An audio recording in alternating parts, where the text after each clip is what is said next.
दोस्तों, आज मैं आपके लिए एक ऐसी दिलचस्प हॉरर कहानी लेकर आई हूँ। इससे पहले मैं आपको कहानी सुनाऊँ, जिन लोगों ने मेरा चैनल सब्सक्राइब नहीं किया वो जल्दी से कर लें। ये कहानी 4 दोस्तों की है, नुमान, सनी, हमाद और उज़ैर की। नुमान का ताल्लुक अरंगी टाउन से था। इन चारों की रहाइश आसपास थी। उज़ैर के पास गाड़ी थी, हमाद थोड़ा फासले में रहता था। इन्होंने अपनी ज़िंदगी का ज़्यादा हिस्सा इसी इलाके में गुजारा था।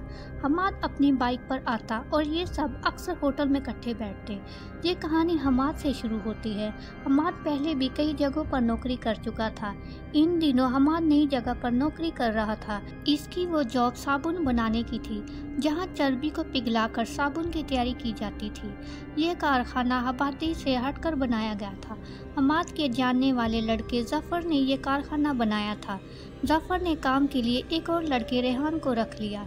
हमाद की जिम्मेदारियों में ये था कि वो साबुन बनाने वाला मटेरियल लेकर आता था। हमाद सुबह 10 बजे जाता और रात को 8 बजे लौटता।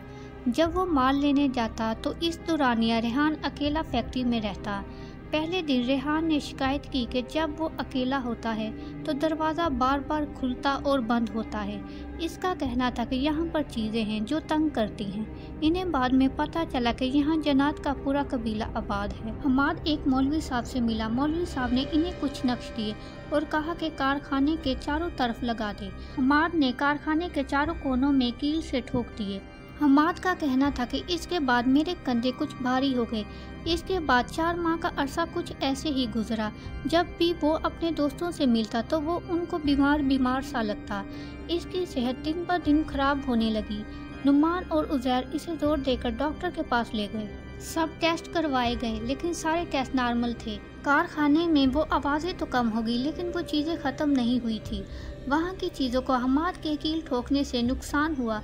वो आहिस्ता आहिस्ता हमाद के कारोबार को भी नुकसान पहुंचा रही थी। ये माल ठीक बना कर रखते, लेकिन आगे से कंप्लेन आ जाती। इनको नुकसान उठाना पड़ता, इनकी पेमेंट भी रुक जाती।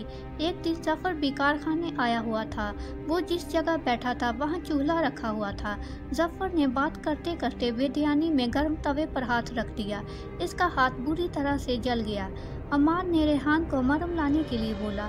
वो इसके हाथ को देख ही रहा था कि जफर ने अचानक बहुत अजीबोगरीब तरीके से रोना शुरू कर दिया। हमाद ये देखकर हैरान रह गया।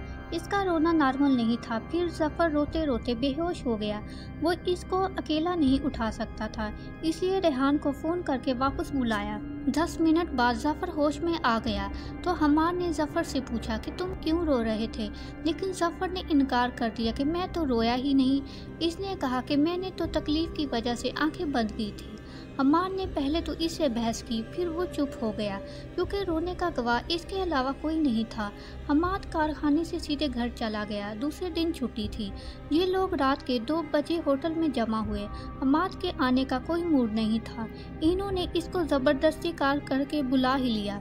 इस रात हमाद 1 बजे होटल आने के लिए निकला। इसकी रहाइश औरंगी टाउन इसरगाह की तरफ थी। ये इलाका रात 12 बजे के बाद सुनसान और वीरान होता है। ना आदम की ज़ात। ये इलाका सही नहीं है, लेकिन हमाद तो हमेशा रात गए आता जाता था। वो अपने बाइक पर सवार था। इसको एक बूढ़ा आदमी दिखाई दिया। इस आदमी ने हमाद को हाथ से इशारा किया। हमाद ने बाइक रोक ली। हमाद ने पूछा कि चाचा कहाँ जाना है। इसने सही से इसका चेहरा भी नहीं देखा था। इस आदमी ने सिर्फ इतना कहा कि मुझे आगे वाले रोड पर उतार देना। इस बूढ़े आदमी ने उस जगह का नाम लिया जहाँ हमाद भी जा रहा था। हमाद ने इसको लिफ्ट दी। रास्ते में हमाद ने इससे बात करना चाहिए, लेकिन इस आदमी ने कोई जवाब नहीं दिया। रास्ता ज़्यादा लंबा नहीं था। हमाद को अजीब सा एहसास हुआ और इसने मुड़कर देखा तो वो आदमी बाइक पर नहीं था। वो कहाँ गया, किधर गया, पता नहीं। इसने बाइक रोक कर दाएं बाएं देखा। इसको समझ नहीं आ रहा था कि वो चलती बाइक से कहाँ गायब हो गया। जब हमाद ने होटल के सामने बाइक रोकी तो वो बहुत डरा हुआ था। इसके दोस्तों को इसकी हालत कुछ ठीक नहीं लगी। वो इसके पास आए तो इससे पूछा कि क्या हुआ, तुम ऐसे क्यों देख रहे हो, क्या कोई पीछे लगा हुआ है। लेकिन इसने अपने दोस्तों की बात का जवाब नहीं दिया। वो इधर उधर देखने में लगा हुआ था। नुमान ने इसका हाथ पकड़ा और इसे अंदर ले गया। वो इनके साथ बैठा, सारी बात बताई। वो बहुत खौफज़दा था। इसकी बात सुनकर इसके दोस्त हैरान थे, लेकिन वो इसे तंग करने लगे। मजाक में कहा कि तुम रोज़ ही नई कहानी लेकर आते हो, लेकिन वो जानते थे कि वो सच बोल रहा है।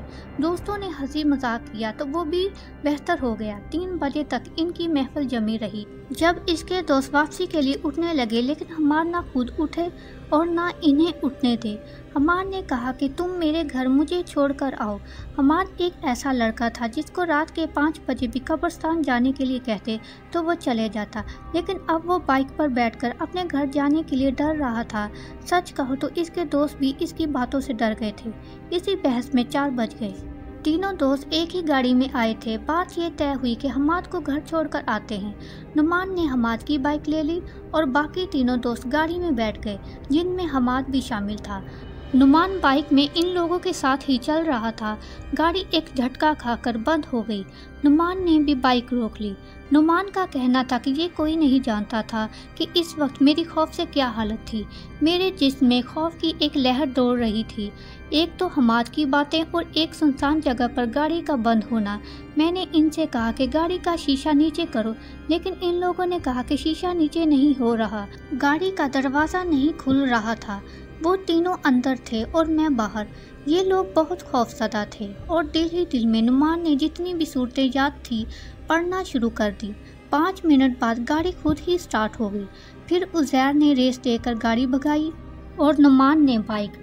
इन्होंने हमाद के घर पहुंचकर सांस लिया। हमाद के घर के बाहर एक कील लगा हुआ था जो नुमान के पाँव में लग गया। खून बहुत निकला। इस वक्त इन लोगों को तो भागने की ही पड़ी थी। इस रात हमाद अपने बिस्तर पर सोने के लिए चला गया। इसने ख्वाब में देखा कि एक सरकटा इसके अपने सराहने पर खड़ा है और वो हमाद को धमका रहा था, तुम मेरे रास्ते से गुजरे हो, मैं तुझे नहीं छोड़ूंगा।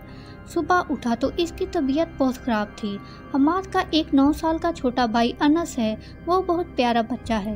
कहते हैं ना कि बाहर की चीज़ें बच्चों को दिखाई देती हैं या जिनका खून हल्का हो। अनस के साथ भी ये मामला चल रहे थे। अनस हमाद के पास आया। इसने हमाद से कहा कि भाई मैंने एक ख्वाब देखा। हमाद ये सुनकर सीधे होकर बैठ गया क्योंकि उसने भी ख्वाब देखा था। अनस ने भाई को बताया कि रात को हमारी गली में उज़ैर भाई की गाड़ी आई जो कि उज़ैर भाई चला रहे थे। सनी भाई और आप गाड़ी में थे और आप लोगों के साथ नुमान भाई भी थे, लेकिन वो बाइक पर थे।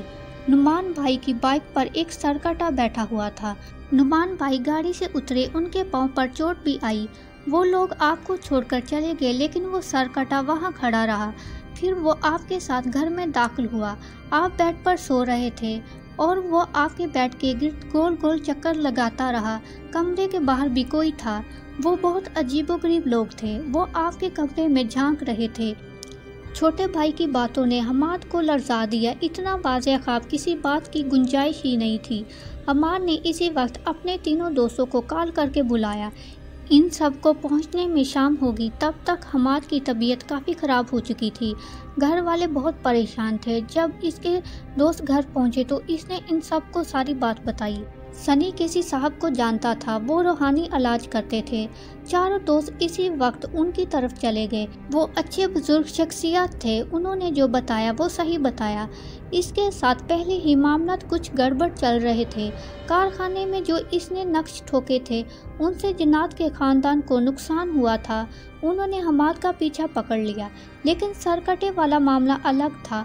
वो रास्ते में ही इसके पीछे लगा था और ये सारी चीज़ें खराबी का बायस बन रही थी। इस बुजुर्ग ने कई चीज़ें बताई। हमाद को कारखाने जाने का मना कर दिया गया और ताकीद की कि अगर बाहर निकले भी तो अपनी गुजरगाह बदल ले, खुशबू ना लगाए और नमाज बाकायदगी से अदा करे। ये इलाज 6 माह तक चला। पहले तो कारखाने वाले जनात पीछा छोड़ने के लिए तैयार ही नहीं थे। अगर हमाद को छोड़ते तो इसके छोटे भाई को पकड़ लेते। फिर अनस के ख्वाबों में आते और वो बताता कि हमारे घर के बाहर बहुत सारे लोग खड़े हैं। वो आवाज़ें लगाते हैं कि हम आपको नहीं छोड़ेंगे। आपने हमारे ख़ानदान को नुकसान पहुंचाया है, अब हम आपके ख़ानदान को नुकसान पहुंचाएंगे। वो बच्चा भी इस असरात से मुतासर हुआ। कभी तो वो इस बच्चे पर हैवी हो जाते। उस बुजुर्ग ने बड़ी कोशिशें की, हाजिरियाँ ली गई। हमाद ने उनसे माफ़ी मांगी ताकि वो चीज़ें किसी भी तरह इसके घर वालों की जान छोड़ दे। ये सब ठीक होने में 6 माह लग गए। अब हमाद एक नॉर्मल ज़िंदगी बसर कर रहा है और इसके घर वाले भी सुकून से हैं। अलबत्ता वो कारखाना तो बंद कर दिया गया। नुकसान पर नुकसान हुए, आखिरकार इसको बंद ही करना पड़ा। ये दोस्त आज भी इसी तरह मिलते हैं। दोस्तों, अगर आपको ये कहानी पसंद आई है तो लाइक शेयर करना मत भूलिएगा। प्लीज़ मुझे सपोर्ट करें।